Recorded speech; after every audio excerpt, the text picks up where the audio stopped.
السلام عليكم، أهلا بكل عشاق كرة القدم العربية، خاصة كرة القدم العراقية الشقيقة. اليوم لعبت مباراتي الملحق العالمي، المسار ألف والمسار ب. في المسار ألف فاز منتخب جامايكا على منتخب كاليدونيا الجديدة 1-0، ليضرب موعدا مع المنتخب الكونغولي. كده يا جماعة، المنتخب الجامايقي سيواجه المنتخب الكونغولي يوم الأربعاء 1 إبريل الساعة 1 بتوقيت مكة المكرمة، والفائز منهم سينضم للمجموعة 11 في كأس العالم، مجموعة البرتغال وأوزبكستان وكولومبيا. بنتمنى التوفيق للمنتخب الكونغولي.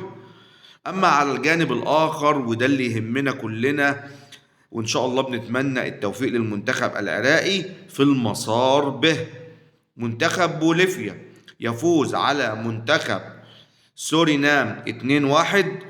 المنتخب البوليفي بعد أن كان متأخر بهدف يقلب تأخره لفوز 2-1، ليضرب موعدا مع المنتخب العراقي الشقيق إن شاء الله يوم الأربعاء 1 إبريل. المباراة ستكون الساعة 6 صباحا بتوقيت مكة المكرمة وتوقيت العراق، 5 صباحا، 5 فجرا بتوقيت القاهرة.